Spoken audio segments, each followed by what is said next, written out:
이 시간 하나님께서 우리에게 주신 말씀은요, 사사기 21장 25절 말씀입니다. 사사기 21장 25절 말씀. 제가 가지고 있는 성경책으로는 구약성경 401쪽입니다. 사사기 21장 25절 말씀입니다.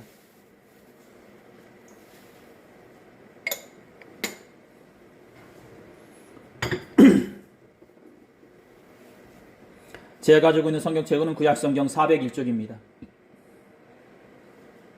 다 찾으신 줄 믿고요. 한 절밖에 안 되니까 우리 한 목소리를 돌아가겠습니다. 시작. 그때 이스라엘의 왕이 없으므로 사람이 각기 자기의 소견에 오른 대로 행하였더라.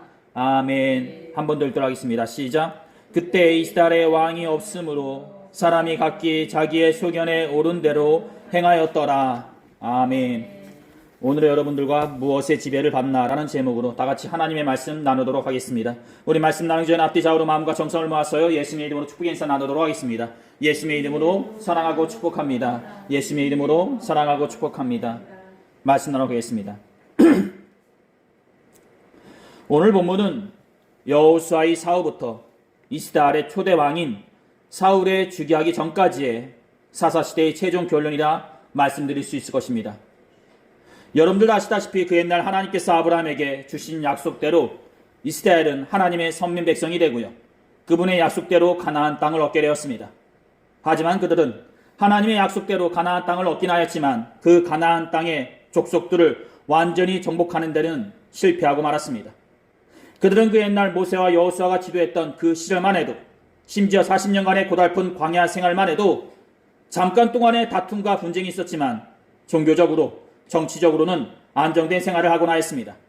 하지만 오늘 본문을 보시면 아시겠지만 그 종교적으로 정치적으로 안정된 생활을 해줄 수 있는 그 모세와 같은 또는 여호수아와 같은 지도자가 없으므로 각기 혼란에 빠져있는 모습을 우리는 보게 된다는 것입니다. 즉 현재 그들은 어떤 것이 옳은 것이고 어떤 것이 그릇된 것인지 판단할 수 있는 능력도 없는 것이요, 그 판단을 해줄 수 있는 지도자도 없다는 것입니다. 그렇습니다. 그렇다면 그들에게 정말 지도자가 자신들의 옳고 그름을 판단해 줄 수 있는 그 지도자가 없는 것일까 싶습니다. 아닙니다. 그들에겐 전지전능하신 여호와 하나님이라는 분이 계십니다. 그분이 그들을 400년이라는 긴 시간 동안 노예 생활에 했던 그 애굽에서 출애굽시켜 주셨고요, 40년간의 광야 생활에 발이 부르트리지 않게, 그리고 의복이 헤어지지 않게 지켜주셨습니다. 그것뿐인가요? 아닙니다. 그들에게는 가나안 땅을 정복하는 가운데 속에 참으로 많고 많은 하나님의 인도하심과 체험이 있었습니다. 그들에게는 하나님밖에 없었고요, 하나님만이 그들의 지도자요 인도자가 되어 주셨습니다. 하지만 언제부터일까요? 그들에겐 더 이상 하나님은 하나님이 아니었던 것입니다. 그들은 원하는 것을 얻었습니다. 애굽인들의 멸시와 천대받는 가운데 속에 하루하루 눈치만 보며 살던 그 노예 생활에서 이제는 가나안 땅에 있는 이방 민족들이 들어와는 그런 세력으로 성장하였습니다. 하지만 나의 환경이 편해지고 나의 사정이 윤택해지면 더 이상 하나님은 찾을 수 없게 되는 것이 인간의 마음인지, 그들은 어느 순간 하나님을 벗어난 삶을 살게 된다는 것입니다. 이따금씩 그들이 이방 세력들로 인해 공경과 어려움에 처하게 되면 하나님께서는 사사라는 주의 사자들을 보내어 이스라엘 사람들을 구해주곤 하셨습니다. 하지만 이것도 한순간일 뿐, 그들은 공경과 어려움 가운데 속에 있을 때에는 하나님을 찾았지만 다시 평안한 가운데 놓이게 되면 언제 그랬냐는 듯 가나안의 세속과 물질 문화에 빠지게 된다는 것입니다. 사랑하는 성도 여러분, 오늘 본문을 보시면 이스라엘의 왕이 없었으므로라고 기록되어져 있습니다. 즉 사람들은 저마다 자기의 뜻에 맞는 대로 하였다라는 것입니다. 사랑하는 성도 여러분, 그들에게 정말 왕이 없었을 것입니다. 그들에게 정말 이스라엘의 왕이 없으므로 성경에 기록된 대로 저마다 자기가 하고 싶은 판단하였냐라는 것입니다. 그렇다면 하나님은 대체 무엇이었냐라는 것입니다. 그렇습니다. 이 말은 문자 그대로 이스라엘의 왕이 없다는 것이 아닙니다. 이 말씀 뒤편에 숨겨져 있는 의미는 그만큼 이스라엘 백성들이 하나님에게서 멀어지고 있다는 것을, 아니 하나님을 떠났다는 것을, 하나님을 잊었다는 것을 말해주고 있다는 것입니다. 그렇습니다. 그들은 이곳 가나안에서 애굽에서보다 그리고 광야에서보다 더욱더 평안하고 자유로운 삶을 살았는지 모릅니다. 하지만 그들에게 정말 중요하고 있어야 할 것을 그들은 잃어버렸던 것입니다. 그것이 무엇입니까? 그것은 바로 하나님을 향한 그들의 믿음이 사라졌다라는 것입니다. 그렇습니다. 그 믿음은 그들이 누구인지 일깨워주는 것이요, 그들이 이 자리에, 이 가나안에 어떻게 들어왔고 어떻게 서 있는지 보여주는 증거가 되는 것입니다. 즉 그들이 지금 이 자리에 있게 해준 것이 바로 하나님을 향한 그들의 믿음이요, 하나님의 은혜인 것을 그들은 잃어버렸다라는 것입니다. 비록 그들에게 모세와 같은, 여호수아와 같은 인간적인 지도자는 없었지만 하나님께서 친히 그들의 왕이 되어 그들을 통치하고 계셨습니다. 하지만 그들은 하나님의 율례를 저버리고 하나님을 향한 믿음도 잃어버린 채 저마다 자신의 소견대로, 자신의 뜻대로, 자신의 마음대로 판단하고 살아갔다라는 것입니다. 그렇습니다.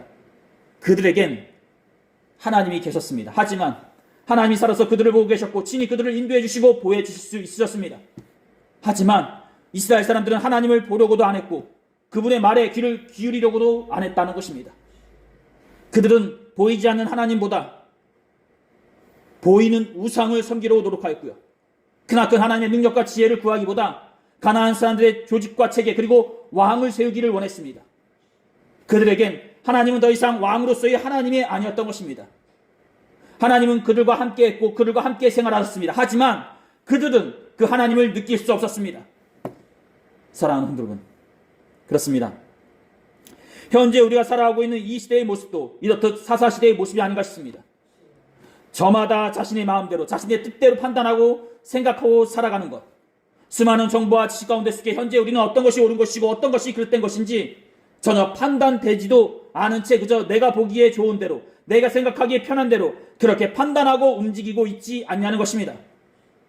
그저 현대의 흐름 속에 하나님의 음성을 듣고 그분의 지혜로 세상을 살펴보기보다 세상에 비춰지는 여러 판단과 가치관, 논리로 세상을 살펴보고 나아가 그 세상적인 눈으로 하나님의 나라와 성령님의 역사하심도 살펴보고 있지 않냐는 것입니다. 즉 하나님의 지혜와 눈으로 세상을 보기보다 세상의 눈으로 하나님을 보려고 하지 않냐는 것입니다. 왕이 없으므로 사람들은 저마다 자기의 뜻에 맞는 대로 행하였다. 왜? 나의 안에 왕이 없으므로, 내가 하나님을 떠났으므로. 사랑하는 성도 여러분, 현재 우리는 어떤 일에 처해 있을 때 생각하게 되고 판단하게 되고 움직이게 하는 것은 대체 무엇입니까? 내 안에 믿음이 있다면, 내 안에 신앙이 있다면 당연히 그런 것들이 내가 판단하는 가운데 속에 보이지 않게 영향을 줄 것이요, 내가 믿음의 사람이라면 당연히 그 믿음이 나의 생각과 판단을 뛰어넘어 나의 정체성마저도 말해주고 있을 것입니다. 즉 나의 신앙과 믿음이 내가 누구인지 말해주는 증거가 된다는 것입니다. 하지만 나의 안에 하나님에 대한 신앙이, 그분에 대한 믿음이 사라졌다면 더 이상 내가 누구인지 알게 해주는 정체성마저도 흔들릴 것이요, 세상을 보는 나의 가치관에 대한 눈동자 또한 바뀌게 될 것입니다. 사랑하는 여러분, 사사시대에 이 시대를 이끄시는 왕은 계셨습니다. 그리고 지금 현재로 왕은 계십니다. 다만 우리가 그 왕에게 귀를 기울이지 않고 그분을 기대하지 않기 때문에 우리가 느낄 수 없는 것뿐입니다. 그분은 지금 이 순간에도 우리에게 말을 걸고 계시고 우리가 그분의 지혜로 세상을 헤쳐나가기를 원하십니다. 이 시간 우리가 그분을 다시 우리의 왕으로 인정하고 세움받기를 소원합니다. 세상의 가치와 기준, 지식이 우리의 왕이 아니라 보이지 않지만 매 순간 역사하시는 하나님, 그분이 우리의 왕이십니다. 그 사실을 잊지 마시고 매 순간마다 느껴지는 그분의 임재하심으로 승리하시기를 두 손 모아 축원드립니다. 사랑하는 성도 여러분, 이제 말씀 마쳐야겠습니다. 만약 한 남자가 한 여자를 사랑한다고 가정해 보았을 때 그 남자의 모든 것들은 다 그 여자에게 맞추어져 있을 것입니다. 그 여자가 좋아하는 것, 그 여자가 생각하는 것, 그 여자가 움직이는 것, 이 모든 것들이 그 남자에게는 지식과 정보를 뛰어넘어 하나의 행복이 될 것입니다. 그리고 그런 것들을 그 남자는 행함으로 기쁨과 즐거움을 느낄 것입니다. 만약 그 여자가 그 남자에게 어떤 것을 요구하게 되면 그 남자는 그것을 얻기 위해 몇 방 며칠이 되는 길도 서슴없이 나설 것입니다. 이 말은 즉 그 여자의 말 한마디가 그 남자의 삶을 좌지우지할 수 있다는 것입니다. 현재 우리의 삶을 좌지우지하는 것은 대체 무엇입니까? 바로 하나님이 아닌가 싶습니다. 그리고 그분을 향한 우리의 믿음이 아닌가 싶습니다. 2016년 이 새해에 다시 오실 주님을 생각하면서 우리를 지배하는 그 믿음을 다시 한번 살펴보시는 저와 여러분들이 되었으면 합니다. 오늘 하나님께서 우리에게 주신 말씀 여기까지입니다. 기도하시겠습니다. 귀하시 복되신 우리 하나님 아버지, 때론 혼란스럽고 어지러운 이 세상을 살아가는 가운데 속에 있을 때에 우리가 진정 좋은 판단을 내리고 옳은 행실을 행할 수 있는 것은 바로 우리 안에 거하는 성령님이 있을 때 가능한 일인 것입니다. 즉 우리가 주님 안에 믿음 안에 거하고 있을 때 옳은 판단과 결정을 내릴 수 있을 것입니다. 이렇듯 우리가 주님 안에서 항상 거하게 하여 주시옵시고 주님의 말씀을 읽고 듣고 행함으로 주님의 자녀로서 이 험한 세상을 살아가게 하여 주시옵소서. 아버지 하나님, 항상 감사하고 또한 그 감사함을 잊지 않도록 우리를 이끌어 주시옵소서. 오늘 하루도 주님의 전에서 주님을 왕으로 삼게 해 주셔서 감사함을 드리며 이 모든 기도를 우리 예수 그리스도의 이름으로 간절히 기도 들었사옵나이다. 아멘.